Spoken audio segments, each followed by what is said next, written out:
¿Qué tal, amigos? Muy buenas tardes, bienvenidos a un show más de cabaret de este jueves 6 de noviembre. Déjenme decirles que estoy de manteles largos porque hoy es día del economista. Somos una especie muy rara, ah, digamos que no tan querida en los círculos políticos por la forma en que abordamos los temas sociales, económicos y obviamente incidimos en la política. Pero bueno, un abrazo a mis amigos, a mis alumnos, a mis compañeros de generación, al Manis, a Irene, en nombre de ese grupo que está por ahí dando guerra en internet y de pronto criticándome, de pronto mandándome saludos. En la persona de Irene les mando un gran y afectuoso saludo desde aquí a mis compañeros economistas, porque es un aniversario más. 6 de noviembre también, día de mi santo, entonces San Leonardo, entonces estamos de manteles largos. Hoy hay pastelito. Pero bueno, mire, hoy que vamos a aprovechar esta coyuntura, vamos a platicar sobre dos temas que han rebasado el ámbito público en demasía. Me refiero en primer lugar al lamentable asesinato de Carlos Manso en Uruapan, Michoacán. Por cierto, le mando saludos a Jacobo y su familia en Uruapan. Que en medio de esta polarización política en la que estamos viviendo, en donde curiosamente el PAN acaba de relanzar su marca para tratar de ganar ese espectro de centro derecha y ultraderecha que está vacío, en medio de una necesidad de la oposición entre PRI y PAN por golpetear a Morena, en la parte de Morena que no ha podido, digamos, lo ha intentado y me parece que ahorita vamos a platicar sobre ello. El efecto del asesinato de Carlos Manso precisamente es una respuesta de esta oposición que oportunamente, de una manera oportunista, pues está tratando, como en su momento lo hizo el PRD y la izquierda al PRI y al PAN cuando eran gobierno, hoy lo hace el PRI y el PAN contra Morena. En ese cóctel vamos a platicar sobre Carlos Manso, el asesinato, y vamos a platicar sobre la perspectiva política que se viene, que es una coyuntura, además, en el tema de seguridad y económica, muy difícil para Claudia Sheinbaum Pardo.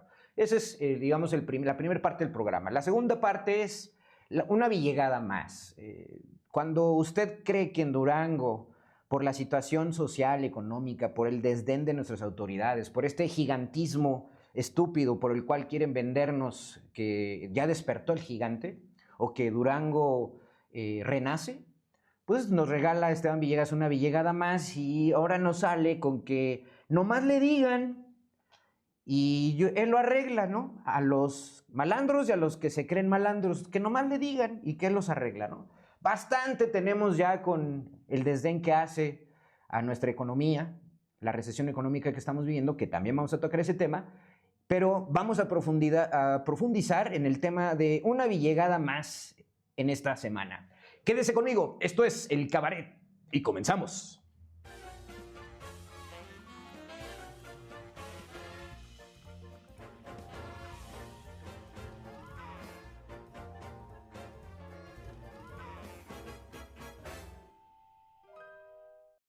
Estamos de vuelta, queridos amigos, y gracias por sintonizar El Cabaret. La verdad, aprecio mucho que me siga y continúe en mis redes, que me replique en TikTok, en Facebook, en YouTube, en Instagram, que por ahí también hay un gran mercado. A mis alumnos de ciencias políticas, digo, un abrazo. Les he explicado de muchas maneras cómo el politólogo sufre una especie de peculiaridad social y política como el economista, ¿no? Ya les he explicado. Entonces, un abrazo a mis queridos alumnos de ciencias políticas. Y miren, entremos de lleno. Usted sabe que el estilo cabaret tiene que ver con los cartones y los moneros. Una manera de hacerles también un gran homenaje a nuestros moneros nacionales. Me gusta entrar para debatir, para analizar la coyuntura nacional y local con los cartones. Y el primer cartón que quiero que plasme aquí mi equipo en Máster es a Monero Hernández en la jornada, uno de los moneros de izquierda que me encanta. Y mire, estamos hablando de la generación maleta, ¿no? Hoy que está de moda el tema de apropiarse de la marcha de la generación Z, que vaya usted a saber qué defienden, qué quieren, son los anarquistas del momento.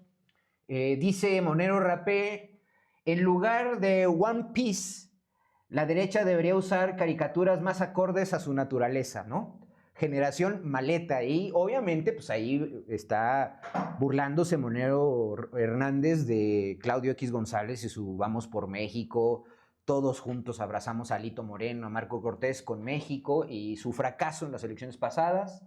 El PAN de Ricardo Anaya, que también se subió esta semana al mame, como se dice hoy, para denunciar, castigar a Morena por el tema del asesinato de Carlos Manso, de eso vamos a hablar. Y obviamente Alito Moreno, ¿no? Un monstruo de Tasmania, que Alito Moreno inefable. Hay todavía quien cree en las tonterías de Alito Moreno, que parece que no tiene memoria. Oportunismo cínico de la oposición, desde mi perspectiva. Obviamente, vuelvo a decirlo, lo mismo hacía Morena, el PRD, la izquierda, cuando PRI y PAN eran gobierno. Entonces, es política. Lamentablemente, pues nuestro país está metido en un impasse político en donde necesitamos gente de altura para el nivel de conflictividad política, social y económica que vivimos. Me parece que hacen falta políticos de altura. Entonces, ¿qué diría yo? La oposición del PRI y del PAN, en este momento, incapaz de articular una propuesta de país, hay que decirlo, recurre pues, a este oportunismo político muy cínico. Tres figuras sin memoria, que las que aparecen ahí en su cartón, Claudio X González, Ricardo Anaya y Alejandro Alito Moreno, ignoran sus propios fracasos sistemáticos y además sus tragedias. A ver, a Alito Moreno nada más le quedan, entre comillas, porque gracias a la alianza con el PAN, Esteban Villegas gobierna Durango y Manolo Jiménez, gracias a la alianza con el PAN, gobierna Coahuila. Ellos dicen y juran que son gobiernos de coalición y que dan muchos resultados y que las alianzas PRI-PAN han funcionado. Pues yo les digo que han sido un fracaso porque PRI y PAN están muy desacreditados. Prueba de ello es que el PAN ha pintado su raya. Hoy utilizan el lamentable asesinato del alcalde Carlos Manso en Michoacán para atacar al gobierno. Olvidan que Michoacán fue el epicentro de la política de seguridad fallida de Calderón. No quiero entrar en esta parte de que la culpa es de Calderón porque realmente no. Es una historia de nunca acabar. Este epicentro en Michoacán estuvo marcado por granadazos, las cabezas de puercos en las discos de Uruapan precisamente, la destitución y encarcelamiento en primera instancia de casi la mayoría de los alcaldes de Michoacán y la fallida estrategia de autodefensas de aquel coordinador que mandó Peña Nieto, Castillo, que acuérdense que terminaron también muy mal. El hecho de empoderar y armar a las autodefensas, a Papá Pitufo, al doctor Mireles, pues aquello no terminó bien. Olvidan su propia historia. Magnicidios, funcionarios caídos accidentalmente, ¿no? En avionazos, en helicópteros, en aviones, ¿no? Que cayeron en Reforma. Y fosas clandestinas. Aquí al prismo de Durango se le olvida que tuvimos más de 200 cuerpos en Las Brisas, aquí por el 110, y que hubo alcaldes de Topia, Canelas, Tepehuanes, Otaes asesinados. 4 o 5 alcaldes, además de líderes políticos, en la época de Ismael, la transición con Jorge Herrera Caldera. Parece que se les olvida. Sin embargo, pues bueno, eso es lo que hay, ese es el nivel de política que tenemos. En el fondo, hay que anotarlo y es ahí donde insisto yo que necesitamos hombres de política actualmente. La violenta reacción del crimen organizado solo confirma que Harfuch, al cambiar de estrategia con respecto a López Obrador, está tocando intereses vitales. Su crítica de la oposición, me refiero, es hipócrita. Les recordamos que la historia de la violencia reciente en México tiene su raíz muchos sexenios antes, cuando el PRI gobernaba de una manera vertical con el ejército controlando y habiendo acuerdos y pactos políticos, incluso con Estados Unidos. Y hay mucha hipocresía por medio. La verdad es que necesitamos políticos de altura, empezando también por el gabinete de Claudia Sheinbaum. Dejen el cinismo, actúen con más madurez y abandonen el oportunismo. Vamos a ver qué sigue. Cartón número 2. En este caso es una declaración obviamente también oportunista de Christopher Landau, representante de Estado, ex embajador de México. Vean ustedes que además con qué capacidad con qué precisión utiliza la última imagen con la que se capta con vida a Carlos Manso con su hijo en brazos. ¡Qué momento!, ¿no? Pero fíjense cómo la capitaliza Landó. ¿Y qué es lo que dice Christopher Landó? Fíjense nada más, leo textualmente lo que dice el Twitter. Dice, en este Día de Muertos, mis pensamientos están con la familia y amigos de Carlos Manso, alcalde de Uruapan, Michoacán, México, quien fue asesinado anoche durante una celebración pública del Día de Muertos. El tuit lo puso a las 9:28 de la mañana del día 2 de noviembre, del domingo. Dice, Estados Unidos, qué curioso, está dispuesto a profundizar la cooperación en materia de seguridad con México para erradicar el crimen organizado a ambos lados de la frontera. Aquí vemos a Carlos con su pequeño hijo en brazos durante la celebración, momentos antes del ataque. Que su alma descanse en paz y que su memoria inspire acciones rápidas y efectivas. Que en paz descanse. Ahí está Christopher Landó de una manera punzante, ponzoñosa, precisa.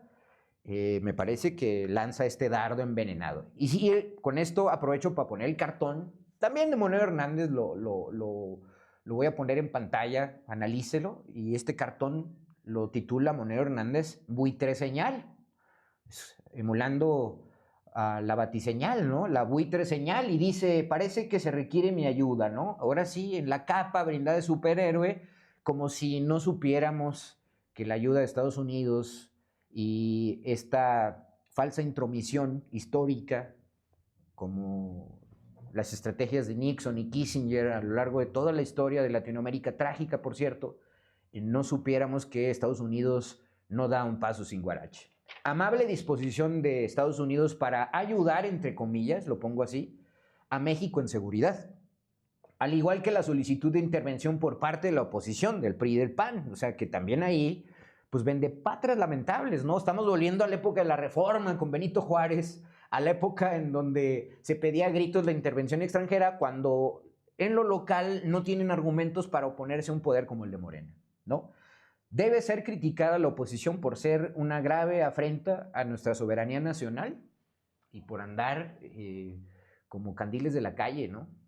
Lamentable. Es una postura que exhibe esta doble moral a la que me refería antes, esta hipocresía, y la oposición demuestra esta incapacidad y falta de patriotismo al mendigar, desde mi perspectiva, la intervención extranjera. Históricamente, hay que decirlo, y lo subrayo, este tipo de injerencia solo ha generado inestabilidad en nuestros países. Cada vez que Estados Unidos presiona a nuestro país, sea el Plan Mérida, sea el Plan Rápido y Furioso, sea la Operación Cóndor y muchas más, ¿no? Acuérdense de Guantánamo, Berreyés y Félix Rodríguez y Oliver North del Comando Sur en los finales de los 80s, el asesinato de Kiki Camarena en Guadalajara, el asesinato de Manuel Buendía. Cada vez que Estados Unidos mete su cuchara, hay inestabilidad en nuestros países, y eso lo estamos viendo ahorita en Perú, en Venezuela, en Colombia, y bueno, pues obviamente México no pasa desapercibido. Cartón número 4, es un cartón ya en este caso, y este es un cartón de Moneo Rapé, que también hay que aprovechar la coyuntura.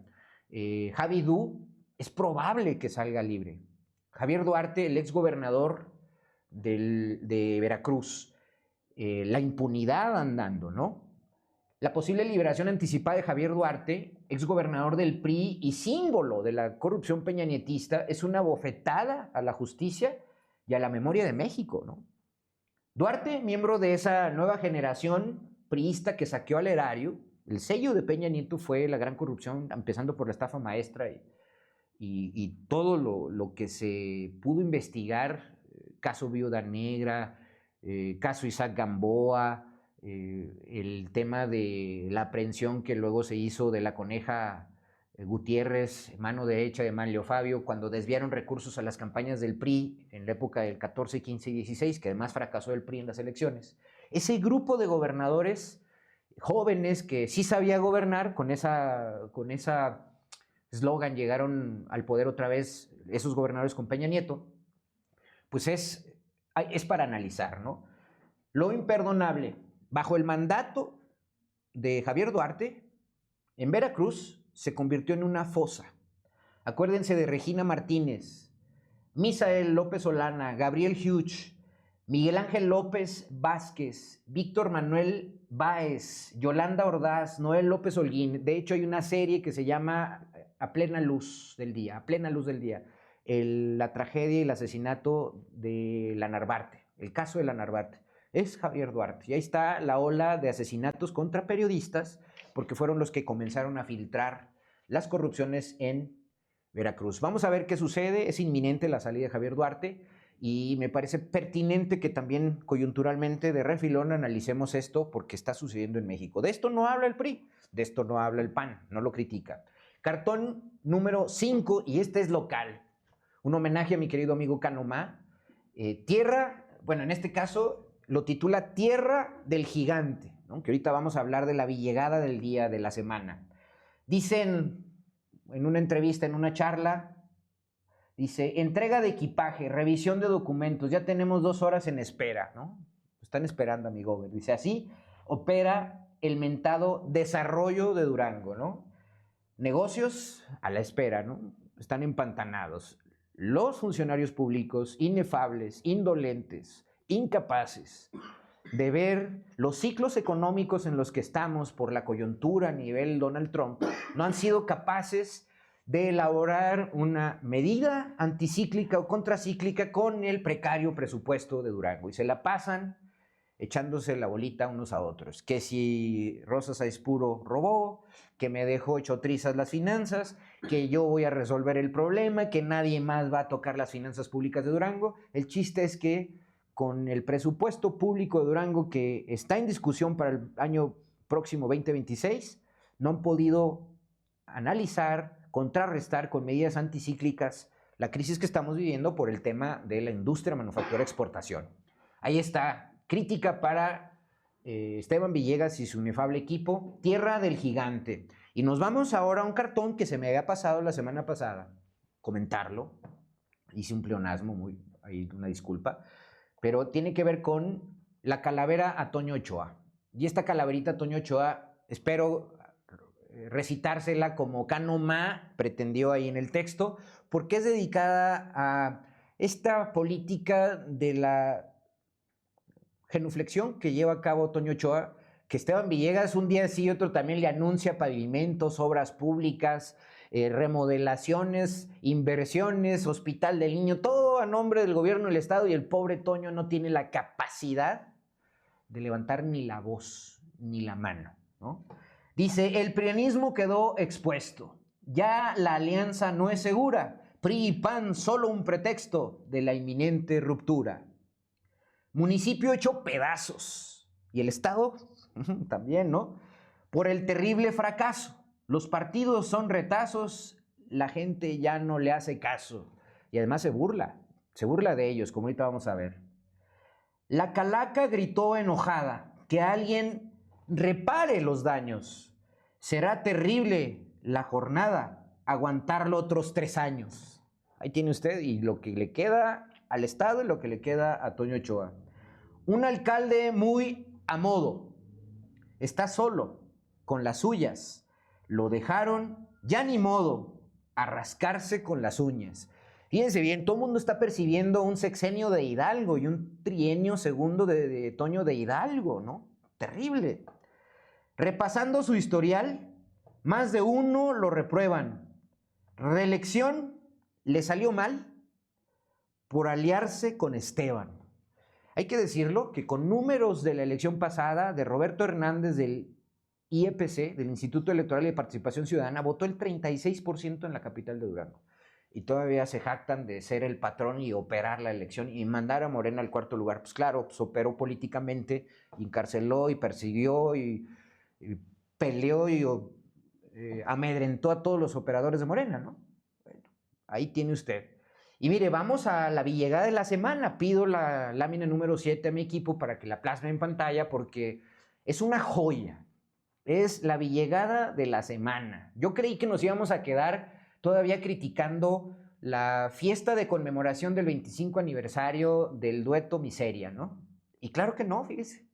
También dije, bueno, nos vamos a quedar con este inefable video que hizo Esteban diciendo que pues él disfrutaba que nos retorciéramos del coraje, que lo amáramos tanto, que yo creo que estamos tan enamorados de él que por eso estamos hable y hable de él. Bueno, pues se equivoca Esteban Villegas, ¿no? La villegada de la semana. ¿Qué recalco de lo que dice Esteban? Ahí está con Betsabe Martínez, que por cierto no lo invitó a la reunión nacional de seguridad con Claudio Sheinbaum y el equipo nacional de seguridad. Y ahí está hoy con Betsabe y dice, si hay empresarios del sector ganadero, del sector agrícola, que alguien les pida como extorsión, nomás que me digan y yo lo arreglo, para eso soy gobernador. Oh, permítame reírme, ¿no? Porque ahora resulta que todo mundo se siente malandro y no va a pasar y no vamos a dejar que pase en la laguna. O sea, ¿y usted le cree a Villegas? A los que se crean malandros y a los que son, dice Esteban, que no se metan con Gómez Palacio ni en Durango. Híjole, es como para Ripley lo que está diciendo. Que se vayan a hacer sus cosas a otro lado. Yo les he demostrado que tengo en la mano muy firme y que no me voy a detener. Sí, hombre, ahí te hablan, Aispuro. Ahí te hablan, operación política, ahí te hablan, patrón. Vamos al video para que usted lo escuche de viva voz. Yo nada más leí textualmente lo que me pareció más reíble, más grotesco, triste y caricaturesco, más de burla, pues. Ahí le va lo que dice Esteban Villegas, la Villegada de la semana. Vamos a entregar patrullas, arcos carreteros con nueva tecnología, uniformes, armamento, vehículos, para poder reforzar todo el estado. Y quiero que quede bien claro este tema, sobre todo aquí en la comarca lagunera. A ver, si hay empresarios del sector ganadero, del sector agrícola, que alguien les pida como extorsión, no más que me digan y yo lo arreglo, para eso soy el gobernador, yo lo arreglo, porque ahora resulta que todo el mundo se siente malandro, todo el mundo ya se siente malandro y no va a pasar, y no vamos a dejar que pase la laguna. ¿Cuál es el mensaje, gobernador, para eso? Pues un número de contacto para que la gente... O el mensaje para los que se creen malandros, ¿qué les dice? No te escuché. A los que se creen malandros, ¿qué A les los dice? que se creen, no, y a los que son también, a los que se creen y a los que son, que no se metan con Gómez, que no se metan en Durango, que se van a hacer sus cosas a otros lados. Ya les he demostrado que yo tengo la mano muy firme y que no me voy a detener ¿Miedo, ante gobernador? nada, no. A Dios nomás y a mi esposa. Eso es lo único que le tengo miedo. Pero tampoco soy Superman. Pero soy gobernador y la gente nos eligió para eso. ¿El gobierno federal qué tal? Bien, el gobierno federal bien, nos está ayudando muy bien. Le está metiendo inteligencia al tema de la comarca lagunera. Betsa estuvo en una reunión con la presidenta hace unos días. Por supuesto que se tocan muchos temas y entre ellos se toca el tema de seguridad.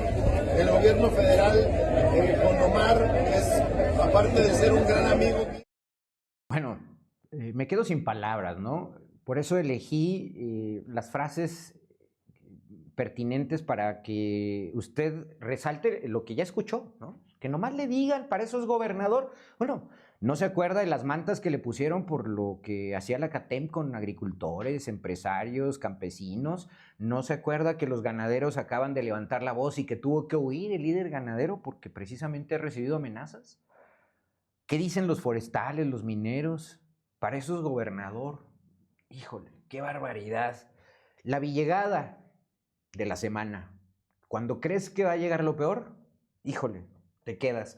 Y ahora vamos, precisamente, a alguien que merece todos mis respetos y me quito el sombrero porque siempre tiene algo que decir y cuando lo dice con fundamento.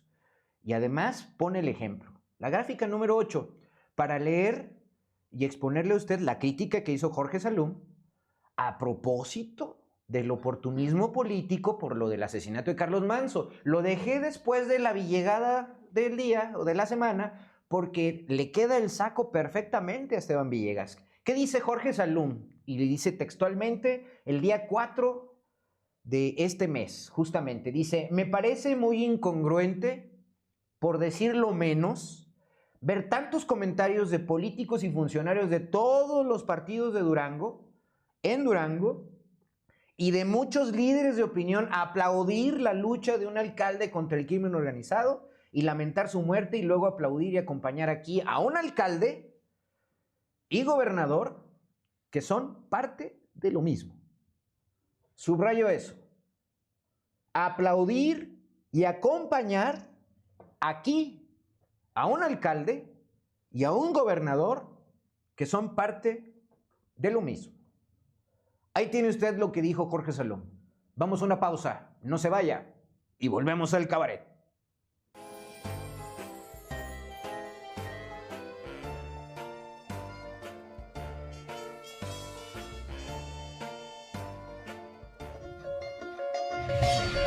Bueno, pero le empezamos. En Durango rondaba la flaca cansada de ver protocolos y pura excusa trillada. Buscaba a Oscar Galván apuntando con su mano. Tengo pendiente al del polvo urbano. Lo halló dando rueda con voz de discurso.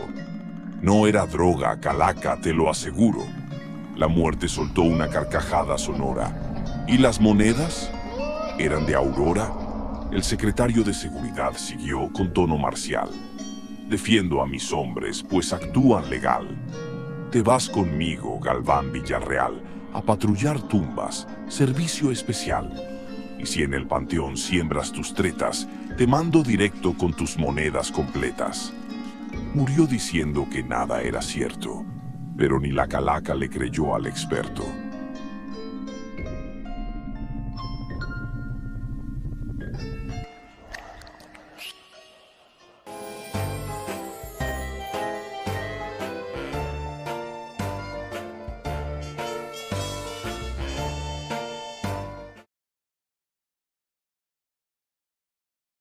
Me complace mucho saludarlos y enviarles a todos los que están conectados en vivo, gracias. Irene, mi querida morenita, un saludo, un abrazo. A Juan Carlos Asensio, mi hermano Chiva, un abrazo. Ya lo dije al inicio, en la persona de Irene, mi compañera de armas. Un saludo a todos mis amigos de la generación del LE95 y de la generación 94-95, donde está el Manis y toda la cauda de tecolotes y redentos. Un abrazo para todos ustedes. Gloria Eloína López Hilerio, también un abrazo, gracias. Mari Hernández Uribe, gracias, dice, saludos mi querido Leo, un placer siempre escucharte, no al contrario mi querida Mari, un abrazo. Oli Rojas, buenas tardes Leo, feliz día de sus santos, sí, gracias Oli, es doble porque el tema del día del economista y el día de mi santo, por eso es doble, gracias Oli. Juan Carlos Asensio, saludos, felicidades. Dice Juan Carlos, onomástico y el día del economista, un abrazo fraternal. Sí, hombre, somos peculiares, ¿no? No somos, diríamos, en el argot de economistas, nuestra curva de demanda es muy inelástica. Somos bienes de lujo o bienes prioritarios, ¿no? Interesante. Natalia Álvarez, un abrazo, gracias. Un abrazo, canalita. Orma, saludos, Leo, un abrazo. Omar Luna, un genio Canomá. Claro, claro, Omar. Canoma es fabuloso y los moneros en general, yo por eso les hago siempre un homenaje al iniciar el programa porque la coyuntura no la podría sintetizar mejor que ellos, la verdad. María del Carmen Reyes, también un abrazo siempre, María del Carmen Reyes siempre al pie del cañón. Buenas tardes, Leo, dice, cuando Villegas habló del gigante, ¿no? Entre comillas, no especificó que se avecinaba un gigantesco desempleo y una enana economía. Consecuencia de falta de obras que prometió y que no se ven por ningún lado. Entonces preparémonos porque en menos de 3 años vamos a estarnos lamentando de nuevo endeudados y sin resultados. Da pena ajena ver cómo mientras Villegas se para el cuello con las obras de Ochoa. Sí, hombre, y a Ochoa ni se agüita y los panistas tampoco, hombre. Pobres panistas, sobre todo el círculo de Ochoa, de Mario Salazar y genuflexos como Vero Pérez Herrera, los diputaditos pequeños, así chiquititos que están hoy en el Congreso, en el PAN, que me da risa verlos, ¿no? Hoy escuché a Mojica y escuché otra vez a Rocha Amaro. Dan penita ajena, ¿no? Dan penita ajena. Necesitan... Yo creo que ellos tuvieron un problema como Arturo Yáñez Cuéllar. Cuando nacieron se le cayeron el ginecólogo y se pegaron en la cabeza. O tragaron ácido fólico, no sé. Algo tienen que no cuadra, ¿no? Ahí Rocha Amaro, Mojica, Arturo Yáñez, tienen esa misma peculiaridad. Ácido fólico, a lo mejor sus mamás, ya acuérdense que antes no se acostumbraba el ácido fólico, pero de pena ajena ver cómo mientras Villegas se para el cuello con obras de Ochoa, Este solo asomarse la cabeza tras el gobernador. Mucho ruido presumiendo con sombrero ajeno y fanfarroneando para tapar su ineptitud, pero los duranguenses espero no sigamos chupándonos el dedo. Pues mire, eso pasa porque somos muy callados. Que la crisis de 2008-2009, esto hay que subrayarlo. Esteban Villegas es gobernador y parece, ¿no?, cuando toma posesión en el 2022, le toca rifarse con las últimas dos, entre 2021 y 2025, que la del 2025 parece que todavía no tiene salida. Ahora bien, le pido a mi equipo, esto es el análisis que hice los últimos 22 años, y mis compañeros, gracias a Jorge Pérez Arellano, ahí en El Siglo, elaboraron esta gráfica que fue portada el día de ayer en El Siglo, me parece muy interesante. Es la misma gráfica, nomás que ahora con barras, y tenemos que durante el sexenio de Ismael Hernández de Heras, el trimestre que más cayó fue en el 2005, el primer trimestre de 2005, con un menos 4%. Y el que más subió fue el primer trimestre de 2006 con 4.6%, pero digamos que se mantuvo estable. Ahí por ahí tuvo un 2009 muy complejo, que acuérdese que vivimos una crisis de inseguridad y vivimos la crisis de Lehman Brothers a nivel internacional, ¿no? Entonces, pero no hubo más sobresaltos porque nunca caímos más del 3%. Herrera Caldera, digamos que es más estable y tiene números más parejos que no son tan negativos. Espero que se vea en la pantalla la gráfica, porque aquí se me borró. Pero Herrera Caldera tiene un máximo de 6.2% por ahí en el primer trimestre del 2011 y una caída, la caída única que tuvo en su sexenio de menos 0.1%. Esto es en el cuarto trimestre del 2014. Lo demás fue positivo para Herrera Caldera. El premio a la continuidad, si usted quiere, a proyectos ejecutivos que se hicieron desde el tiempo de Ismael, acuérdese que fueron 12 años de continuidad que terminaron con la cereza en el pastel del Puente del Baluarte y múltiples obras que no le voy a enumerar aquí para no opacar a los otros dos inútiles que tenemos a la derecha. Me refiero a José Rosas Aispuro Torres, que se la pasó pues en la lona, ¿no? Por el COVID, obviamente, pero también porque hubo mala gestión. No sé si usted recuerda la tontería que quiso salirse de la Ley de Coordinación Fiscal cuando dependemos de los recursos federales, y resulta que tenemos la peor caída de menos 15.7 en el COVID y luego de un efecto rebote de 14.5%, que ya le expliqué que es porque en el COVID nuestra crisis no fue porque haya habido un rompimiento de alguna cadena de suministro, alguna cadena productiva. Eso vino después, en el 2022. Lo que sucedió es que nos guardamos en casa y en el momento en que salimos de casa, pues salimos a consumir lo que no habíamos consumido en un año, todo el 2020 y todo el 2021. Pero ahí está. Y Esteban Villegas en 3 años, su máximo registro ha sido 8.3%, que fue en el segundo trimestre del 2024, y de ahí no encontramos la puerta. Venimos en picada hacia abajo con el dato del segundo trimestre de 2025, que es menos 6.3%. Ahí tiene usted esta gráfica, que agradezco al Siglo de Durango que haya trabajado y elaborado en base a los números que presenté. Esa es la historia de los últimos 22 años en Durango. Paradójico. Con Ismael y Herrera Caldera hubo gobiernos panistas en la federación, que claro, el peso del PRI estaba en el Congreso, en el Senado, en la Corte y en la CONAGO. Con Aispuro, desgraciadamente, le toca el sexenio peñista, se pelea con ellos los 2 primeros años, y luego le toca el sexenio López Obrador, que no hubo la relación que teníamos con Fox e Ismael, con Fox y Herrera Caldera, que además ahí hubo una amistad muy cercana, o con Caldera y Calderón. Ese es el análisis de esos 22 años, para que usted se dé cuenta la tragedia de los últimos 9, pero ahí me voy a centrar, la gráfica que sigue. Si me ayuda, Master. Ahora vamos a constreñir solo los sexenios del 2016 a la fecha de Aispuro, 9 años y medio de análisis del comportamiento del crecimiento económico de Durango. Así es como celebro, ¿no?, el Día del Economista. Si usted ve esta gráfica, pues usted puede analizar que en los últimos 9 años y medio, 4 crisis económicas o contracciones severas, 2 de las cuales le han tocado a Aispuro y 2 a Esteban. Aispuro, la más grave fue del tercer trimestre de 2017 al segundo trimestre de 2018, acumulando una caída de 4 trimestres consecutivos, sumando menos 11.5%. Luego, la del COVID, que es del cuarto trimestre de 2019 al cuarto trimestre 2020, un año completito, 5 trimestres consecutivos que suman una caída acumulada de menos 29.3%. Nuestro país, en el COVID, en el dato que aquí tenemos menos 15.7%, que es el segundo trimestre del 2020, nuestro país cayó 8%.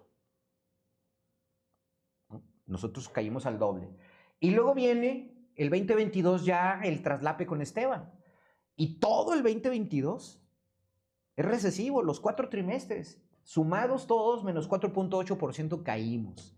No hemos visto la puerta los de Durango con los últimos 9 años y medio. Y luego viene una recuperación en el 2024, obviamente, primero y segundo trimestre, pero a partir del tercero, un 4% es el último dato que tenemos positivo. Viene un hundimiento del crecimiento económico, no solo del sector de la industria, que es entendible en parte por las políticas de Trump. Pero ¿qué pasa con la proveeduría local? ¿Qué pasa con los presupuestos públicos? ¿Qué pasa con la agricultura y los servicios en Durango? Desplomados. Y usted tiene el último dato que viene siendo del cuarto trimestre 2024, donde crecimos apenas al 0.5% con una tendencia a la baja, y al segundo trimestre del 2025 con menos 6.3%. Una contracción acumulada de menos 6.8%. Promedio este año menos 3.8% en los primeros 6 meses. Este dato para mí es alarmante, es preocupante y es donde me lastima mucho el hecho de que nos vean con desdén y que desde las oficinas públicas un Palafox, un Corlay, el propio Esteban digan que están disfrutando cómo nosotros no nos quitamos de la mente la crítica al gobierno. 16 de 38 trimestres en los últimos 9 años y medio en Durango son recesivos, son negativos. Es decir, el 42% en casi 10 años no lo hemos pasado en crisis económica. Gráfica número 12 es el último gráfico que salió publicado en El Economista. Esto salió esta semana, el lunes o martes, con los datos publicados del ITAE también, que solamente consignando el segundo trimestre 2025, les recuerdo, hace un análisis y nos pone ahí en el mapa, nos evidencian con ese menos 6.3% de caída, en el cuarto lugar nacional, es decir, en el lugar 29 de 32, solo por debajo de Campeche, Quintana Roo y Tabasco. Y yo destaco aquí Campeche, Quintana Roo y Tabasco porque son los municipios, o los estados, perdón, en donde están las obras de infraestructura de López Obrador que evidentemente cayeron en la inversión fija bruta en los últimos 2 años porque las obras dejaron de construirse. Y ese recurso de infraestructura dejó. Entonces se ve afectado esos estados en su crecimiento porque venían creciendo positivamente a grandes tasas del 18 al 22, del 18 al 24. Bueno, Durango, ¿cuál es la razón? Pues que tenemos una economía totalmente deprimida y totalmente en ascuas, sin la capacidad de reacción desde la burocracia estatal. El problema para Durango es que no se percibe ninguna medida contracíclica, lo reafirmo, lo recalco, en negrita, subrayado, en mayúsculas y entrecomillado. No se percibe ninguna medida contracíclica. Al menos con un presupuesto público direccionado a economía, mayor infraestructura o inversión pública, o ya de menos, hombre, la deuda que se está usando para un programa agresivo para compras y pronto pago a proveedores locales, compras de urgencia. Cierro este bloque analizando este capítulo económico con un análisis puntual que yo sintetizaría como titulé mi artículo en El Siglo de Durango este martes pasado. Inercia recesiva en 16 de los últimos 38 trimestres en Durango. El subtítulo del artículo: la inercia recesiva que disfruta el gigante en minúsculas. Los datos más recientes del indicador trimestral de la actividad económica estatal, el ITAE del INEGI, son demoledores y confirman lo que la ciudadanía percibe todos los días. Durango está en recesión, está en crisis. La publicación del 29 de octubre del 2025 revela que la economía del Estado se contrajo un alarmante menos 6.3% en el segundo trimestre del 2025 y el desplome es liderado por las actividades secundarias, la industria, que se hundieron menos 15.7%. Con este resultado, Durango acumula una caída en promedio durante los primeros 6 meses del 2025 de menos 3.8%. Estos no son números aislados, ya usted lo vio, son el síntoma de una enfermedad crónica que hemos padecido en 9 años y medio, por lo menos. Un análisis de los últimos 9 años y medio, del primer trimestre de 2016 al segundo del 2025, periodo que abarca las administraciones de José Rosa Saizpuro Torres y Esteban Villegas, revela la profundidad de este problema. En los últimos 38 trimestres, Durango transitó por 16 de caídas recesivas, es decir, 42% del tiempo durante casi una década nuestra economía ha sido recesiva. Hemos disimulado 4 grandes contracciones en este lapso. Los medios de comunicación hemos tenido mucho la culpa. Y las caídas han sido incluso más severas que la crisis financiera de Lehman Brothers o de las hipotecas subprime del 2008-2009. Mala suerte, mala gestión, abulia. Yo con esto termino el día de hoy en este bloque. El primer método para evaluar la inteligencia de un líder es mirar a los hombres que tiene a su alrededor. Esto es una cita de Maquiavelo. Vamos a una pausa y volvemos.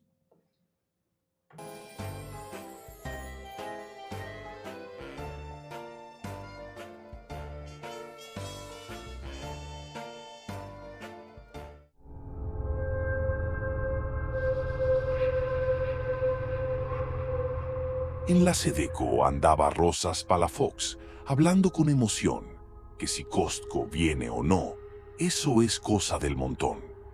Dijo que Applebee's cerró por cambios cíclicos del sol y que Radio Shack murió, porque así es la evolución. La flaca lo escuchó atenta, con su libreta en la mano, anotando tanta excusa del secretario mundano. Si el mercado está tan vivo, ¿por qué huele a defunción? ¿Será que la economía en Durango ya pide resurrección? Yo no veo crisis, decía, solo ajustes naturales, mientras los locales vacíos lloraban por sus cristales. Costco no daba señales, H-E-B ni contestación, pero el funcionario, muy tranquilo, hablaba de expansión. Llegó la huesuda y rió al ver su optimismo extremo. Ven, Fernando, que en mi panteón sí hay crecimiento interno. No prometas más cadenas ni inversiones por venir, que el mercado que tú vendes ya se fue a morir.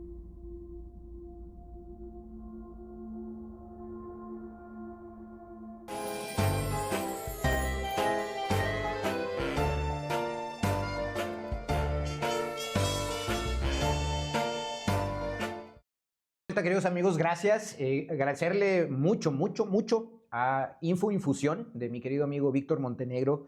Cortesía, uso sus calaveras, que en esta ocasión fue dedicada a Rosas Palafox, que también entra dentro de la gente que me parece que tuvo deficiencia de ácido fólico cuando era pequeño o cuando estaba en gestación, ¿no? Hay que revisar esas historias, ¿no? A lo mejor un golpe, no sé, una caída de la cuna, no sé, algo pudo pasar y esa materia gris pues no está funcionando, ¿no? Pero bueno, agradezco a quien está conectado. Ahorita mando más saludos. La verdad, contento por el resultado que hemos tenido en redes. Muchas gracias por su apoyo, por sus compartidas, por sus comentarios en Facebook, sus críticas que también son bienvenidas. Mire, en este bloque quiero transitar rápidamente con el tema nacional que llamó la atención desde el sábado pasado, el lamentable asesinato de Carlos Manzo.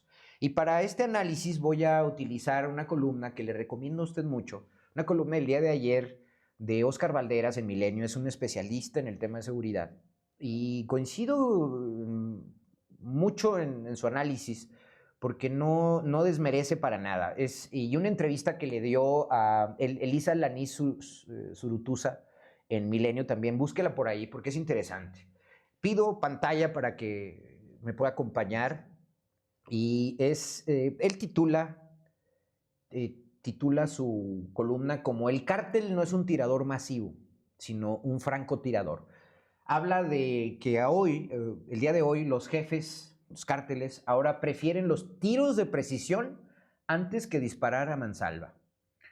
El asesinato del líder limonero Bernardo Bravo en Apatzingán y 13 días después, acuérdese usted, el homicidio del alcalde Carlos Manso en Uruapan, es la evidencia de un cambio profundo del crimen organizado.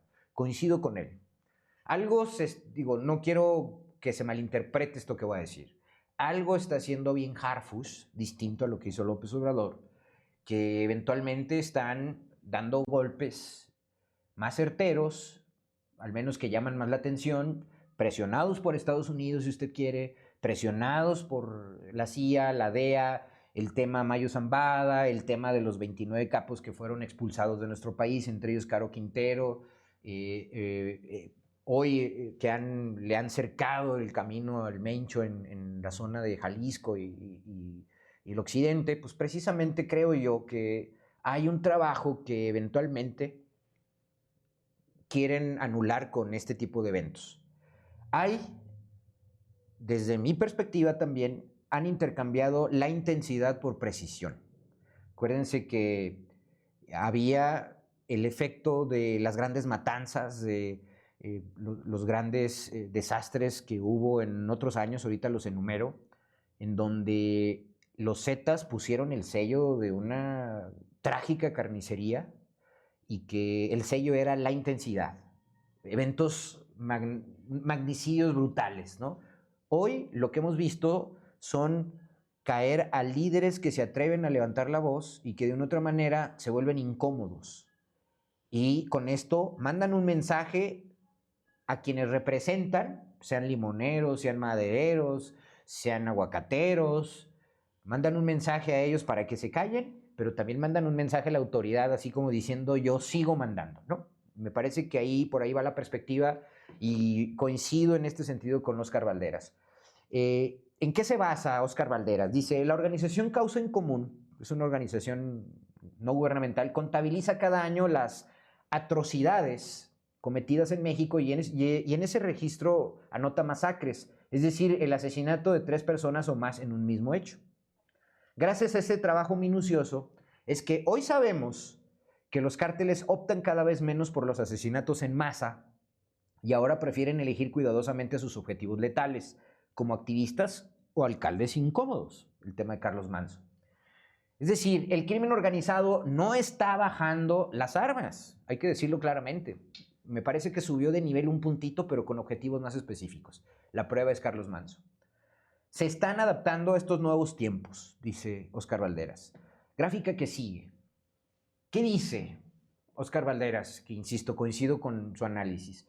Su estrategia antes en los cárteles era muy simple, causar enormes daños a la mayor cantidad posible de personas, causar pánico en comunidades enteras, causar pánico entre bandos, ¿no? Masacres, colgados, descabezados. Acuérdense que hemos vivido así cuando la irrupción de los Zetas y hemos ido traspasando esas fronteras. En 2020, la organización Causa en Común, de la cual ya cité, contó 672 masacres. En 2021 la cifra bajó a 529. Para 2022 el conteo cayó a 500. No se malinterprete las cifras, las maneja Óscar Balderas, las maneja Causa en Común. En 2023 descendió hasta 447 muertos en masacres. Y en 2024 otra vez bajó, aunque ligeramente, a 442. No han bajado los asesinatos, los homicidios dolosos, etcétera, etcétera, pero ahí está esta estadística. Y hasta junio de este año van 200, ¿no? Lo que proyecta que este 2025 el total podría rondar los 400. Se trata de una caída sostenida desde hace un lustro. Vamos a ver si eso se mantiene. Sin embargo, los Zetas en 2015, acuérdese, su último año de plenitud del poder, sobre todo en temas de incursionar del Golfo hacia el Pacífico, su arrogancia era conocida ampliamente en el país porque habían construido una marca de horror y de terror sobre un largo historial de crímenes con saldos fatales hasta de 3 dígitos. Acuérdese cuando llegamos a los picos de los homicidios dolosos. Me refiero, por ejemplo, a la matanza de Allende en Coahuila en 2011, en donde perecieron 300 personas, poco más, acuérdese. Crescencio Sandoval, el secretario de la Defensa de López Obrador, estuvo ahí. Los 72 migrantes asesinados en San Fernando, en Tamaulipas, acuérdense que también fue una tragedia terrible. Los 52 clientes quemados del Casino Royal en Monterrey, Nuevo León, en tiempos de, si no me equivoco, el gobernador Rodrigo Medina. O 49 supuestos rivales ejecutados en Cadereyta, acuérdense, Cadereyta, y luego viene el penal de Topo Chico y otras. Le enumero varios así porque fueron tragedias brutales en las cuales era la intensidad y ahora son los objetivos punzantes, ¿no? Activistas en Veracruz, periodistas en Puebla, periodistas en el Estado de México, en San Luis Potosí. Hoy vemos con Carlos Manso y el líder limonero Bernardo Bravo en Apatzingán, ¿no? Precisos, de 3 bandas. Primero mandan un mensaje a las poblaciones que ellos representan para que se calmen, mandan el mensaje que siguen en control y son capaces de muchas cosas, y por otro lado generan este pánico muy centralizado, muy punzante, además mediatizado. Fíjese el entorno en el cual asesinaron a Carlos Manso. Los jefes ahora prefieren los tiros de precisión antes que disparar a mansalva, ¿no? Esa es, digamos, la generalidad. Le voy a pasar un clip de video. Le pido a mi staff que no hay que dejar pasar la otra vertiente que es política.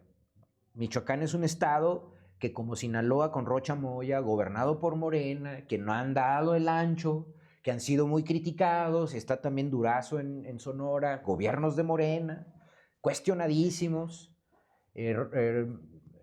Ramírez Bedoya tuvo un enfrentamiento directo con Carlos Manso. Y hay que ver como tal también que había esta conflictividad política. Súmele a usted que en 2027 Morena va a cambiar o va a elecciones para gobernador. Y entonces se baraja que el candidato de Morena, digamos, natural o que, digamos, tiene más ascendencia morenista. Acuérdense que Carlos Manso era diputado federal por Morena y luego decidió participar con su movimiento en Uruapan, apoyado por los aguacateros, que se llaman los del sombrero. Pero sale de Morena. Entonces la crítica de Carlos Manso era sobre Morón, el candidato de Morena, que aparentemente es el más viable. Pero Ramírez Bedoya está ahí candidateando a una mujer en Morena. Y Carlos Manso se atrevió a disputarles también la posición política.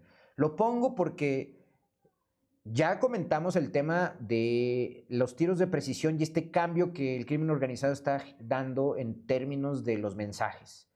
Pero ahora vayamos a la vertiente política. Adelante con el clip, por favor, mi querido máster. Señalamientos de Carlos Manso en su última conferencia nocturna en Uruapan. La elección del 2027 no es contra Ramón Morón, es contra Leonel Godoy, el padrino político y el orquestador de esta mafia de rufianes que destruyeron al PRD cuando fueron gobiernos en Michoacán, que trajeron a la delincuencia, trajeron a los Zetas en sus gobiernos, que generaron un caos de seguridad en todo el estado que todavía tiene consecuencias fuertes y letales contra el pueblo de Michoacán. Eso es lo que va a estar en juego en el 2027, pueblo de Michoacán y pueblo de México. El empoderamiento de la narcopolítica, el empoderamiento del crimen organizado a través de actores políticos sin escrúpulos, sin corazón, sin amor al pueblo de Michoacán, contra el pueblo. Nomás hay de dos sopas.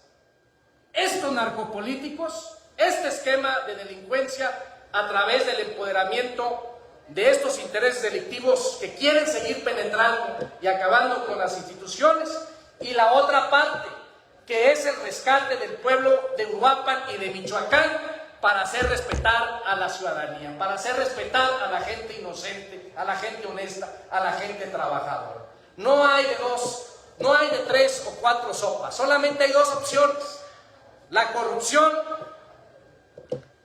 en alianza con el crimen organizado a través de estos políticos mequetrefes y a través de toda esta historial de corrupción, porque han saqueado, muchos de los que andan en esa pandilla, han saqueado las diputaciones, los congresos, han saqueado los gobiernos. Ahí está el diputado el Barbaján, que, acuérdense, era uña y mugre de Silvano Aureoles. Ahora todo el equipo de Silvano Aureoles, asesores directos de quién creen, de Raúl Morón. Toda la gente del gobernador, exgobernador con Raúl Morón. Toda la gente de Nacho Campos, los que nos robaron, los que nos extorsionaron, los que se aliaron con la delincuencia, con Raúl Morón. ¿Qué es el proyecto? La corrupción y la narcopolítica para empoderarla en Michoacán. De eso ya está asqueada el pueblo de Michoacán. Y sabemos que hay amenazas, ¿eh? Sabemos que ya saben que ya no les va a alcanzar para seguir sosteniendo sus negocios. Y sabemos que su único pacto es generar miedo, es pactar con la delincuencia como lo han hecho a través de muchos años en la historia de Michoacán. Hay que decir las cosas como son. No le tenemos miedo a Leonel Godoy. Leonel Godoy debería de callarse la boca porque no ha respondido. Y si quiere hablar, lo que tiene que responder es donde está Julio César Godoy, ese que efectivamente lo agarraron los sistemas de inteligencia negociando y operando para la tuta. Uno de los líderes más peligrosos y más fuertes de la historia de Michoacán cuando gobernó Leonel Godoy. Y eso es lo que debe de responder. Buenas noches, gracias a todos. Vamos a seguir trabajando. Les agradezco y gracias por su apoyo.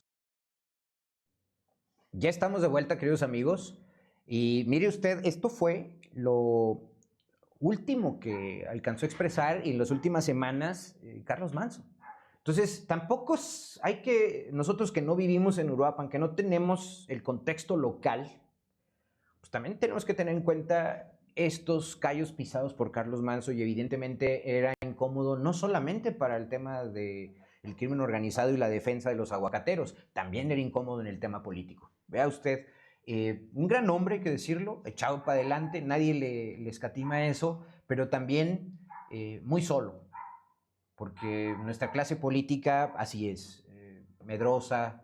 Si no tienes el respaldo y el apoyo, pues bueno, te abandonan, y ese abandono se pagó caro, ¿no? Yo no aplaudo para nada la postura de Harfuch y del general Trevilla el domingo cuando salieron a dar el parte, a decir que pues, los 14 guardias nacionales asignados estaban en el perímetro. Lo mataron, punto, se acabó, falló la seguridad. Y por otro lado, la presidenta también me parece que ahí se va a la yugular de los buitres, etcétera, etcétera, de criticar, obviamente es cierto, el oportunismo político, pero me parece que pues, tiene razón una parte de la sociedad que ya está cansada, y este discurso pues, lo están aprovechando todos, ¿no? Como en su momento, insisto, lo hizo Morena o el PRD cuando PRI-PAN gobernaban. Lámina que sigue, espero que por aquí tengo algunos cortes en la señal, espero que no se haya cortado, si no, de todos modos queda grabado el video y luego lo subimos a YouTube. La lámina que sigue, con esto cierro este bloque rápidamente, el dilema de la firmeza y o la violencia generalizada, ¿no? Se trata de un gran reto al Estado mexicano en su conjunto, y creo yo que, como dije al inicio, no tenemos una clase política al nivel, a la altura. Espero que Harfuch, la política de seguridad, den el do de pecho y continúen. El hecho de que hayan respondido de esta manera contra Carlos Manzo me indica que por ahí están pisando callos fuertemente, pero falta dar ese do de pecho porque creo yo que está llegando a un nivel de hartazgo a la ciudadanía importante. Pero en general creo yo que es un gran desafío al Estado mexicano, y aquí todos los partidos, todos los políticos deberíamos estar cerrando filas para ver qué se hace con el tema de la seguridad. ¿Con qué concluye Óscar Valderas? Dice, las masacres son un mal recurso del uso de violencia, pues generan presión internacional, causan indignación social y nacional, movilizan a las Fuerzas Armadas y pueden provocar un levantamiento social, ¿no? El hecho de que haya habido violencia selectiva contra Carlos Manzo es un indicio, desde mi perspectiva, de este cambio de paradigma en el crimen organizado. Esta asimilación, digamos, parece acompañada de un giro estratégico, preferir blancos específicos cuyos asesinatos generan la misma reacción en una matanza, miedo, silencio o desmovilización, pero sin el costo de decenas de cargos de homicidio. El asesinato del limonero Bernardo Bravo tiene el mismo efecto que una matanza de decenas de agricultores, lo que sucedió con Carlos Manso también.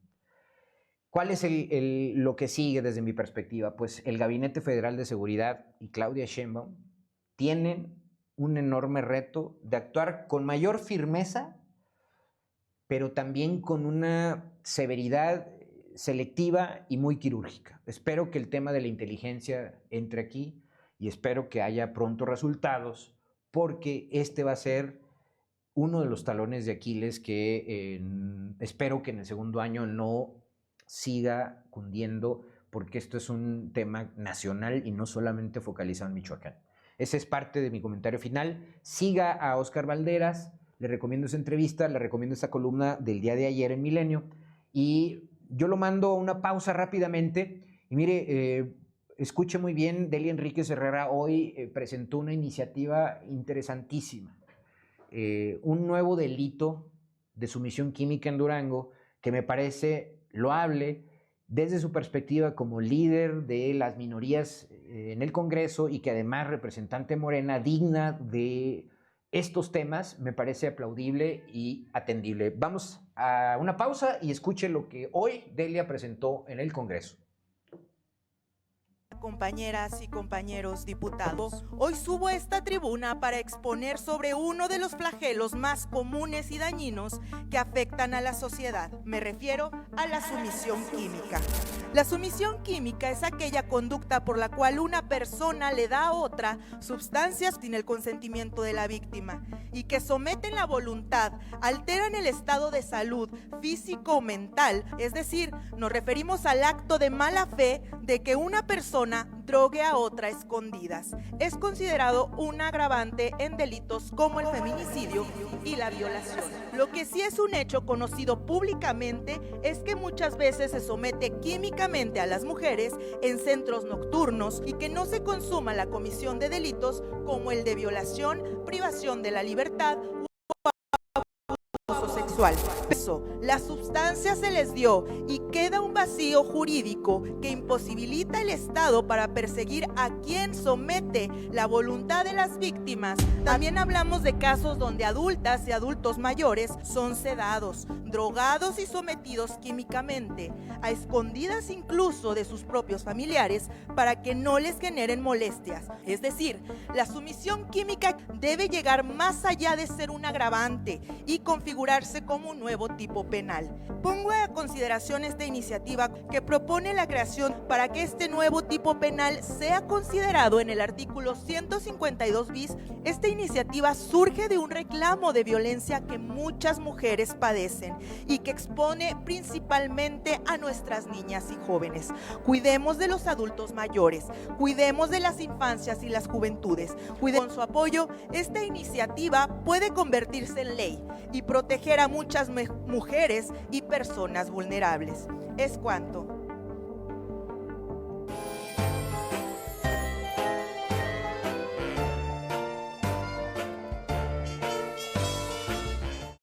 De vuelta, queridos amigos, gracias. Mire, la señal de internet se mantuvo. Gracias por continuar aquí conmigo.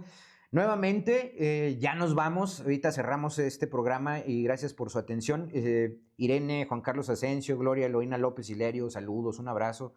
María Hernández, Oli Rojas, Juan Carlos Asensio, ya lo saludé varias veces. Nati, Orma, Omar Luna, Mariel Carmen Reyes, Leonardo Marcos, un abrazo, mi querido tocayo, que debo decir que es un artífice de esta ley de sumisión, iniciativa de ley de sumisión química, por ahí en Yucatán, en la Ciudad de México, por el tema del canasteo y el tema de los piquetes. Usted se acordará que surgió en los, cómo drogaban a las, sobre todo víctimas mujeres, pero también hay hombres, que víctimas de los drogan, los llevan sin saber a dónde y los asaltan o los matan o las violan. Entonces, interesante la propuesta que hoy mismo se se puso también sobre el Congreso, si no me equivoco, de Baja California. Entonces, interesante. Vamos a ver, Durango creo que está dando estos pasos interesantes ahí con la bancada de Delia Enríquez y representante muy bien de las minorías. Un abrazo para Delia y un abrazo para mi tocayo Leo Marcos. Ricardo Alberto Reyes Olivares, mi querido Ricardo, hoy nos saludamos, un abrazo fraterno, te quiero muchísimo y gracias por estar siempre al pie del cañón. Mire, ya nos vamos y no me quería despedir el día de hoy, gracias por su atención, me volé la barda con 1 minuto 10, 1 minuto 20 más, gracias por mantenerse ahí atentos. Quiero pantalla porque un golpazo a Donald Trump en la cuna del capitalismo norteamericano yankee. La sorpresa socialista en Nueva York y un claro mensaje a Donald Trump, a los demócratas y a los republicanos. Zohran Mamdani es electo el City Mayor de la ciudad de Nueva York, el alcalde de Nueva York. ¿Cuáles son las implicaciones para demócratas, republicanos y el establishment? Interesante, ¿no? Musulmán, socialista en la cuna del capitalismo gringo, ¿no? La victoria, junto con otros triunfos demócratas en la costa este, se interpreta como un claro signo de descontento con el presidente Donald Trump 1 año después de iniciar su segundo mandato. Auge de la izquierda progresista, abrazo, porque necesitamos dar esa batalla aquí, allá, en Argentina, en Brasil, en Europa. Mamdani, respaldado por figuras como Bernie Sanders, el eterno comunista Sanders y Alexandria Ocasio-Cortez, representa un impulso visible y disruptivo para el ala más progresista del Partido Demócrata, desafiando a la moderación, así como estamos también viendo el tema del espectro de ultraderecha. Me parece que es un gran paso. ¿Qué va a seguir? Mire, pronóstico reservado. ¿Por qué? Porque va a haber una mayor polarización en Estados Unidos. Hubo amenazas de Donald Trump, hubo un intento de inmiscuirse en la política de Nueva York a través de presiones, a través de la presidencia de la República. Vamos a ver qué sucede, se va a polarizar más esto. El entorno no está para hornear bollos, como se dice. Me parece que también el shutdown o el paro del gobierno federal tienen que ver en Estados Unidos y hay que estar al pendiente. En la medida que Estados Unidos recupere confianza, tranquilidad, que ahorita está hecho un caos, me parece que nos va a ir mejor a todos. ¿Por qué? Porque Trump ha sido disruptivo en todo el mundo, y más para Canadá y Estados Unidos, que somos sus vecinos. Me retiro el día de hoy, le agradezco infinitamente. Síganme en todas las redes sociales, YouTube, Instagram, Twitter, TikTok y por supuesto Facebook. Yo le agradezco el favor de su atención. Mi nombre es Leonardo Álvarez y esto es El Cabaret Itinerante. Nos vemos la próxima semana. Muchas gracias.